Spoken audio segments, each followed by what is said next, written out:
males and 42 centimeters in females. The entire adult vertebral column measures about 70 centimeters. So in the right side, we have a really nice drawing of Dr. Netter, where we can see the posterior aspect of the spinal cord. Um, the shape of the spinal cord is cylindrical in the upper cervical and thoracic regions and oval in the lower cervical and lumbar regions due to limb innervation. The developmental change, the termination level changed with growth because the vertebral column grows faster than the spinal cord. Early fetus spinal cord occupies the entire vertebral canal. Term newborn cord reaches the lower border of L3. In late adolescence or adult, cord ends at the intervertebral disc between L1 and L2. The spinal cord enlargements. The spinal cord has two enlargements, the cervical and lumbar.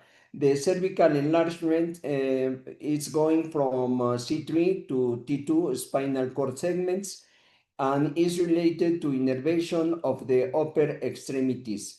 In the lumbar enlargement is going from L1 to S3 spinal cord segments, and this is related to innervation of the lower extremities. In the right side, we have again another beautiful picture or drawing of Dr. Netter, and we can see in here the posterior aspect of the spinal cord with dura mater, the subarachnoid, and the pia that is attached to the spinal cord. And here we have the posterior nerve roots of the spinal cord, and the dentate ligament in this side. So the conus medullaris and filum terminale. The caudal end of the spinal cord tapers into the conus medullaris. From the conus, the filum terminale, a glial filament, extends downward and attached to the coccyx, helping the anchoring of the spinal cord.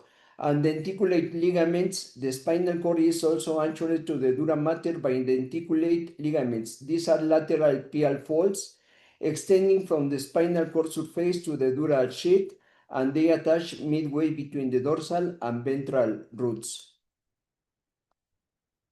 The spinal cord, these are some key concepts.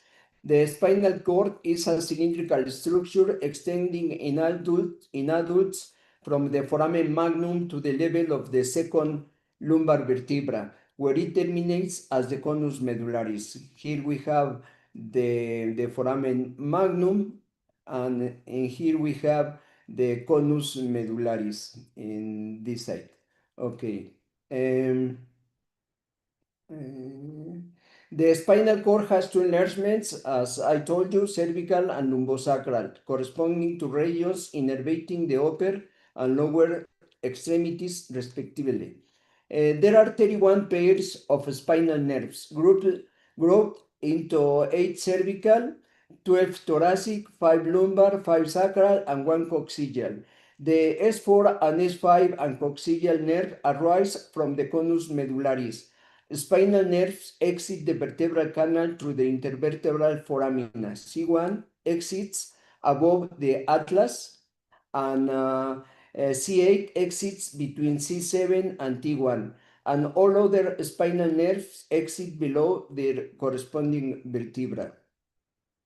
Each cervical spinal cord segment has dorsal sensory roots and ventral motor roots. This is a picture about the spinal cord, in which we can see the arachnoid, the dentate ligaments, and the anterior nerve root. I think there was a problem. Oh, no. Okay, let's go. Near the junction, the dorsal root contains an enlargement called the dorsal root spinal ganglion, which houses pseudo-unipolar sensory neurons. Where the dorsal root enters the spinal cord, there is a sharp transition between central nervous system support tissue glia in this site and peripheral nervous system support tissue, Schwann cells and collagen. This boundary is called the Obersteiner-Redlich zone space. Because the spinal cord and vertebral column grow at different rates, spinal cord segments don't line up with the same numbered vertebra. Cervical region, the vertebral spine tip corresponds to the next spinal cord segment. For example, C6 vertebra and C7 cord segment. In the upper thoracic region, the vertebral spine tip is 2 segments above the cord segment. Example, in T4 vertebra, we have the T6 cord segment. And in the lower thoracic or upper lumbar region, the difference is 3 segments. For example, T10 vertebra is L1 cord segment. Because of this increasing mismatch, spinal nerve rootlets travel longer distances, especially toward the sacral levels, to reach their intervertebral foramina and the crowded bundle of lumbosacral roots around the filum terminale is called the cauda equina. The spinal cord is covered by 3 meninges. Pia mater is the inner meninge, then arachnoid mater and dura mater. Here we have a picture about the dura mater inside the vertebral channel. So here we have the dura mater of the spinal cord. The pia mater has 2 layers, intima pia, tightly attached to the spinal cord, and epipia, contains blood vessels and forms the denticulate ligaments. The arachnoid mater is closely attached to the dura mater. The subdural space between the dura and arachnoid is very narrow and a potential space. If a bridging veins rupture, a subdural hematoma can occur. The subarachnoid space between the arachnoid and pia mater is wider and contains cerebrospinal fluid. The spinal dura mater is firmly attached to the bone only at the foramen magnum. Between the dura and the vertebra is the epidural space, which contains fat and a venous plexus. It is used for epidural anesthesia. Here we have the inner aspect of transverse cut of the spinal cord, where we can see the elements, the anatomical elements, tracts that are going to the spinal cord.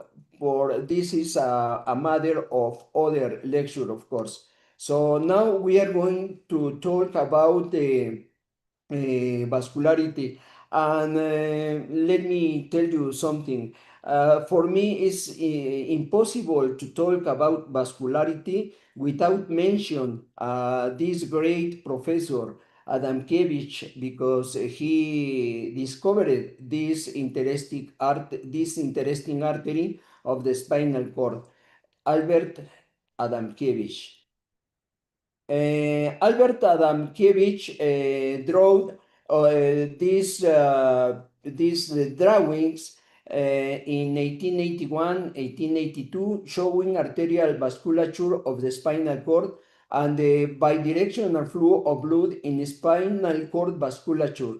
Here we have a representation of the anterior, of the great anterior spinal artery, known as Adamkiewicz artery, that has a special flow, the great flow to the lumbosacral region, but it connects to the thoracic artery to irrigate the thoracic aspect of the spinal cord. And in the left side, we have the 2 vertebral arteries giving rise to the anterior spinal artery. And in the right side, the conus medullaris with the ending of this anterior spinal artery.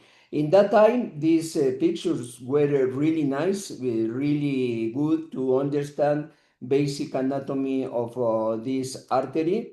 And this is Adamkiewicz injected arteries and veins with some special method using Teichmann mass, using this kind of elements. But now is easier to do that, and of course, in many countries, this kind of work has been done, especially in the United States and Europe, also in Asia, I think now in all the continents. But now it's easier. I think the difficult thing to make this work is to get some specimens. But if you could have some of these specimens, you can inject this with silicone or also latex. So in color red, we have the arteries. In this picture, we have in the left vertebral artery, dominant, is a dominant vertebral artery, and hypoplastic right vertebral artery. They are giving rise to the to the anterior spinal artery that is running in the anterior side of the spinal cord.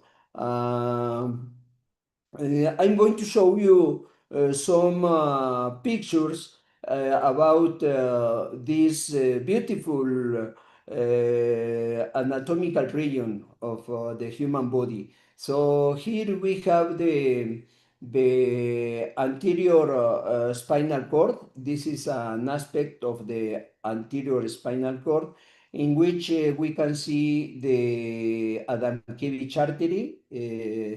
This is this artery. We can see also veins injected with color blue and the anterior spinal roots. This one.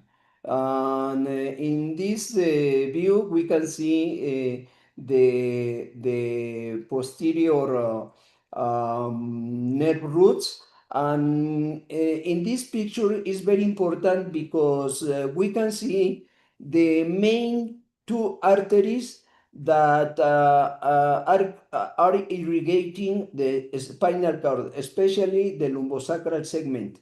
In the anterior aspect, the Adamkiewicz artery, and in the posterior aspect, we can see this artery. So maybe you recognize this artery. This artery was studied about 60 years ago, and its name is the great posterior radiculomedular artery. Radiculomedular artery because this artery is running along the posterior nerve root, and that is the origin of the name, radiculomedullary artery. So both arteries irrigate the anterior and posterior aspect of the lumbosacral segment of the spinal cord. And in this picture, this is really beautiful. We can see here the lateral aspect of the lumbosacral segment of the spinal cord, including the conus medullaris. So let's go to identify these arteries. So this is the anterior aspect, this is the posterior aspect, and this is the lateral aspect. These are the dentate ligaments, and in this picture we can see the really nice anastomosis between the anterior, the Adamkiewicz artery, and the posterior radiculomedullary arteries. This is the posterior posterior spinal artery, this one. And in the conus medullaris, these arteries have the main anastomosis So here we have this rich anastomosis and these vessels that are coming from this. And look this anastomosis between these two main arteries. Um, Here we have a posterior aspect of the spinal cord in which we can see the both posterior medullary arteries, this and this one, the right and the left. And also we can see the a great vein, drainage vein, main drainage vein of the posterior aspect of the spinal cord. What I have been doing to inject these arteries. First of all, to get the specimen, now is also in Mexico is difficult to make this kind of work. It's not easy, but I have the opportunity to make this in the Forensic Sciences Institute. What I have done is to inject the silicone into the Adamkiewicz artery. Let's go to show you this injection. So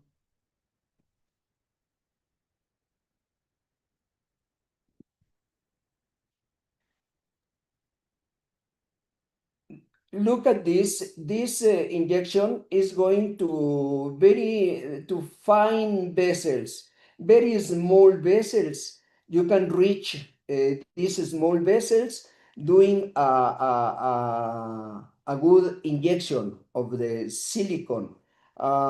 In the right side we have like a fluid outside the arteries. So again, look the spinal roots nerve.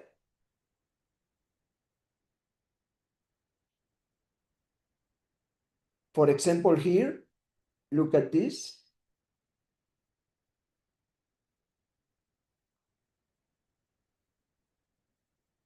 This is really nice because with this injection you can reach very small vessels.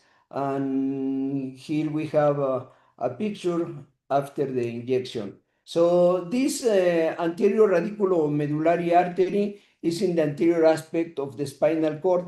It took a characteristic hairpin. The preoperative localization of this artery is very important in some surgical transthoracic spine procedures and also in neurosurgical approach to the posterior spinal cord. Here we have the characteristic form of this Adamkiewicz artery,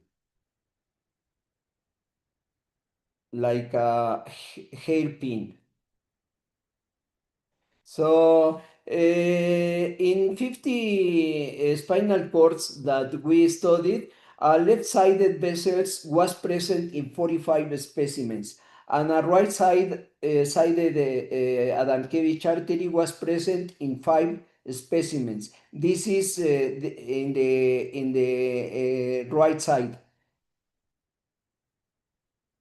Here we have in the left side. And although variability exists to the overall caliber of radiculomedullary arteries, dominant radiculomedullary arteries are present. The most important radiculomedullary artery is the arteria radicularis magna, otherwise known as Adamkiewicz artery. This artery arises in the thoracolumbar region between T8 and L2 in 75% of patients and has a diameter of approximately 1 millimeter. So in this picture we have this Adamkiewicz artery. It measures, as I told you, about 1 millimeter of diameter. So and I want to compare these two images, this and the below image. For example, in this case, this is a thoracic artery. Look the size of this and this. This almost measures 100 or 200 micras. The difference is very enormous. So irrigation of the spinal cord, the preoperative localization is very important, and the anatomical knowledge gained preoperatively may reduce the risk of postoperative paraplegia. So I'm going to show you some variants. For example, in this case, the Adamkiewicz artery didn't arise from the thoracic.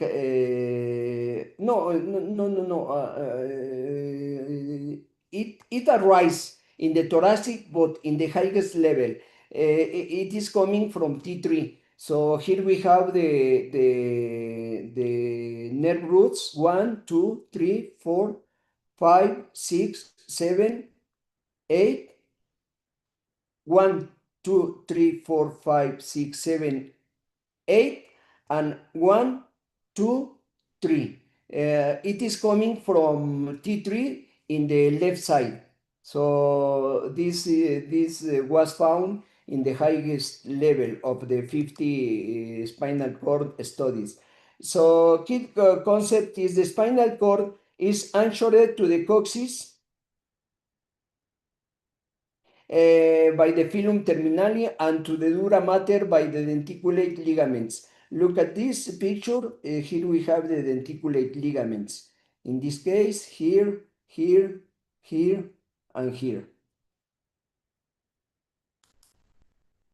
The artery that arises from the lowest level was found in left L2, in the left side, L2. So here we have this Adamkiewicz artery. This is a really nice picture to show this artery.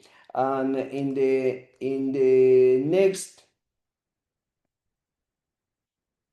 I displaced the nerve roots to see the lateral aspect of this spinal cord. Here we have this artery in the lowest level that we found, L2 in the left side. This is the anterior aspect and posterior aspect. And again, look at the really nice, beautiful, and useful anastomosis between these two arteries. In the anterior aspect, the Adamkiewicz artery, and in the posterior aspect, the radiculomedullary arteries. For example, the great posterior radiculomedullary artery. So this is the posterior spinal arteries. And the anastomosis in the conus medullaris between these two arteries. So this is a table to show the artery of Adamkiewicz side and level of origin. As you can see, the most important spinal level was in thoracic 9, in which we have the origin of 13 Adamkiewicz artery, and in T8, 10.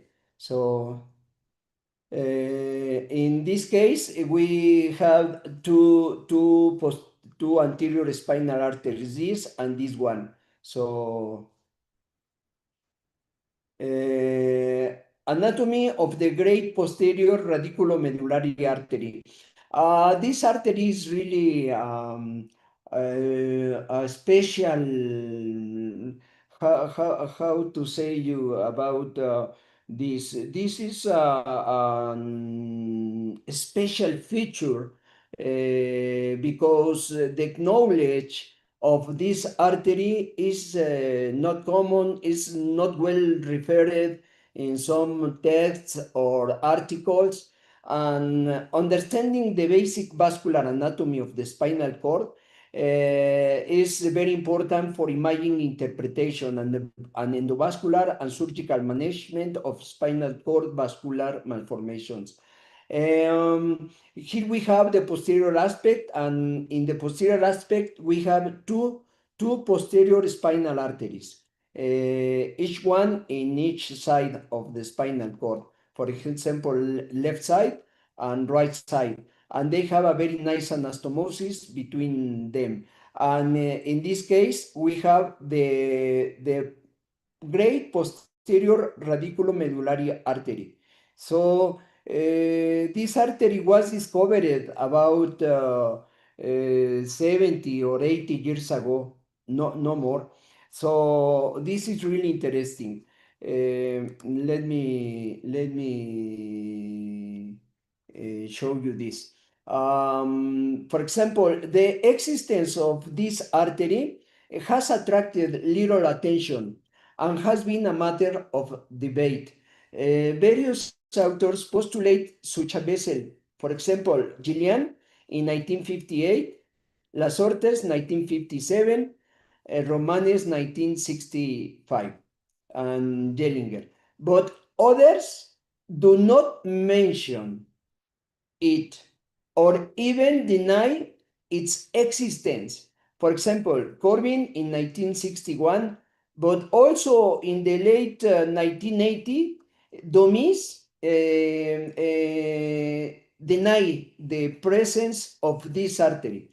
So, according to Jellinger, a large posterior radicular artery is seen caudally in about 75% of instances, but its caliber does not approach that of the large anterior vessels, and its diameter is about 350 and 500 microns. Its height is more caudal than that of the anterior radiculari magna artery. So now there is no doubt about the presence, about the existence of this artery. You can see in this picture the Adamkiewicz artery in is this, and in this is the great posterior radiculomedullary artery. No doubt about its existence. So in this small video, I can show you the running of this great posterior spinal artery, and this is the posterior aspect of the spinal cord. Here we have the conus medullaris. This is a great posterior radiculomedullary artery. It is coming along to the 12th thoracic nerve root in the right side. This artery makes a curve and goes to the posterolateral aspect of this spinal cord. Then returns to the posterior aspect between L3 and L4 nerves. Great posterior radiculomedullary artery.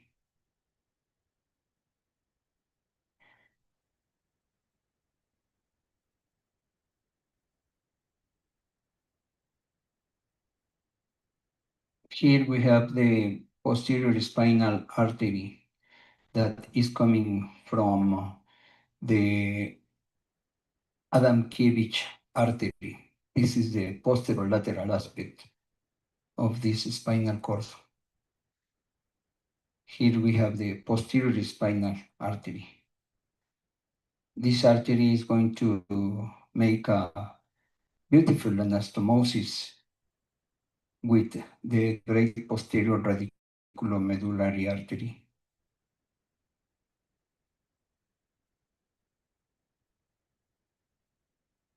So this artery was identified in our studies in 72% of spinal cord specimens. This total included specimens in which unilateral and bilateral GPRAs were found, as well as a single case in which three arteries were evident. In 26% of the specimens, a unilateral left-sided GPRA was present. A unilateral right-sided was present in 22% of the specimens. Here we have these pictures to show this fantastic great posterior radiculomedullary artery. So it's very important to know, to study not only the arteries of the spinal cord, also the brain, veins, arteries, because if we know a little bit about the anatomical aspects or features about these arteries, we don't have a good view. But if we study and we continually are studying these arteries, the view is wide and is much better, very clear. So that's the reason it's very important to study these topics, especially for residents, for beginners in this field of the neurosciences. So in 22% of the specimens, bilateral GPRA were present, 11 from 50 spinal cords studied. This is the table about the distribution of the great posterior radiculomedullary arteries based on side and spinal level. Um, in T12, in the left side, we found 9 arteries, and in the right side, also 9. So this artery is found in both sides. So what I told you, there is no doubt about its existence. Here we have very clear this great posterior radiculomedullary artery coming from left T9. Conclusions is GPRA is conclusively present in most individuals, 72%. Understanding this intricate anatomy and its variation is critical for addressing vascular malformation of the spinal cord. A better understanding of the spinal cord circulation will lead to reduced risk of surgical and endovascular spinal and aortic procedures. So now let's talk a little bit about irrigation of the thoracic segment of the spinal cord. Regarding the anterior thoracic arteries of the spinal cord, we found the dominant anterior thoracic artery. We name this artery as DATA, dominant anterior thoracic artery, which was identified between T1 and T11 in 94% of the specimens, being the most frequent site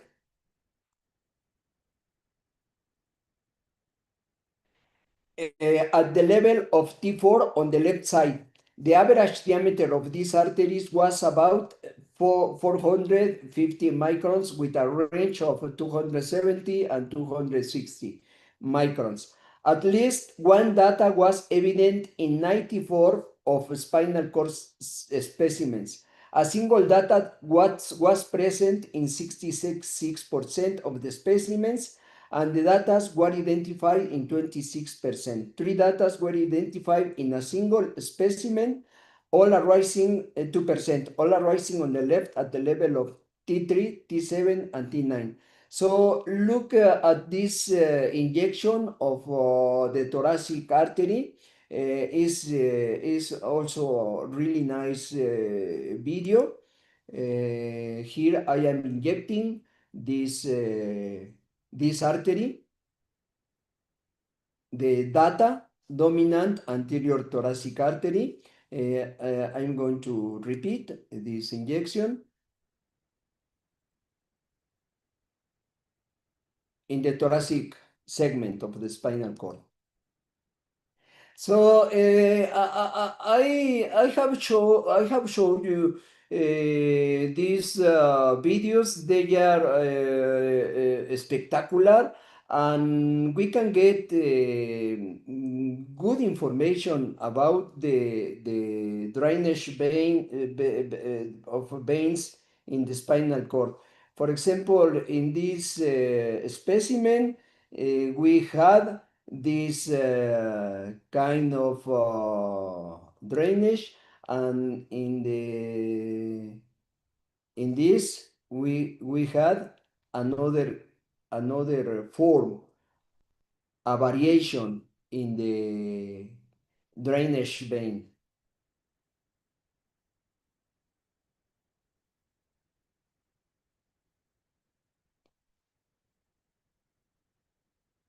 So if you analyze the vein drainage of these spinal cords, let me show you again. In the upper view, you can see only 2 or 3 dominant vessels, the vein vessels. For example, in here, this one, the most important, and also this and this. But what happened in the inferior view? Look,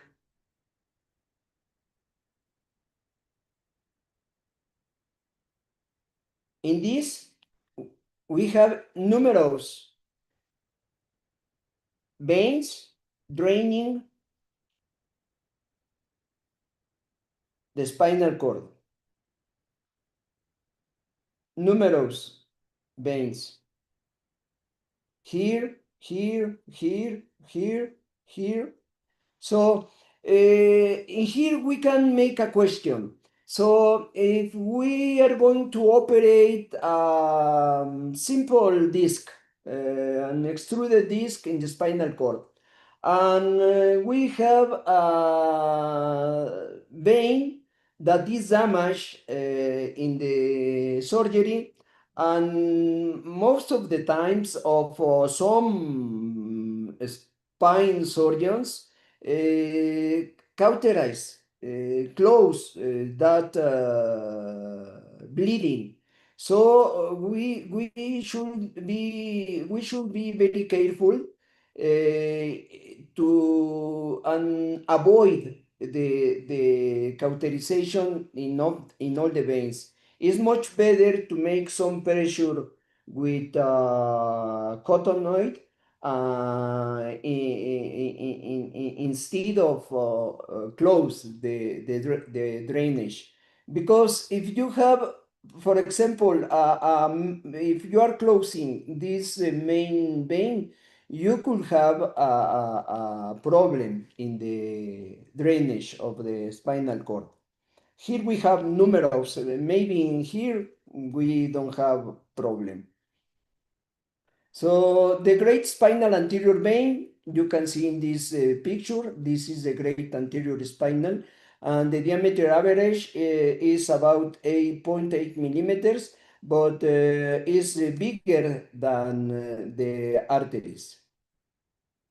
Here we have another aspect, anatomical variance of these veins.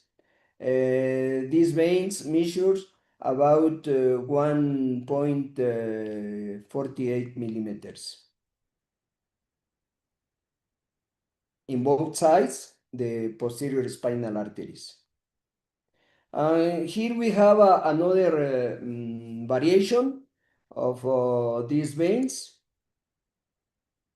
in the posterior aspect of the spinal cord. So we have 2 articles published in the American Journal of Neuroradiology. The first article was published with Dr. Juha Hernesniemi and also Juan Small. So I think this is the last slide. So thank you so much for your attention, and I feel really honored to be here with you, dear friends. Awesome, Victor. I think it was so superb, really mesmerizing, amazing slides and videos, and all of us really enjoyed, and we learned loads from it. As always, you've delivered amazing work. I'm grateful. If there are any questions, we'll be happy to take them. Thank you so much, dear friend and Professor Salman Sharif. And congratulations for your new position in the World Federation.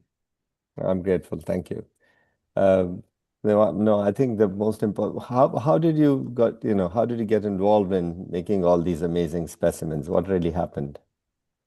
I was involved, I started 36 years ago when I was doing my second year in my residence in the hospital. I felt the necessity to learn more anatomy, to be more sure, to be surer in the beginning of my specialty. So that's the reason I was involved doing this kind of injections. And in that time was really easy to make these injections. Now is some difficult to get some specimens. Okay, brilliant, brilliant, brilliant. Atabati wants to ask a question. See if he can. Yes, Excellent, Atati, Professor please. Hugo. Excellent specimens and details of anatomy. I have a question. On these cadaveric, we see PL and epidural level vessels. My question is, what happens to the transsulcal vessels, what we call as transsulcal perforators, and at the cross-sectional level? Do you always see the posterior radicular arteries as a stem? Um, I have not. I'm not doing uh, until now cross sections, transverse sections to see the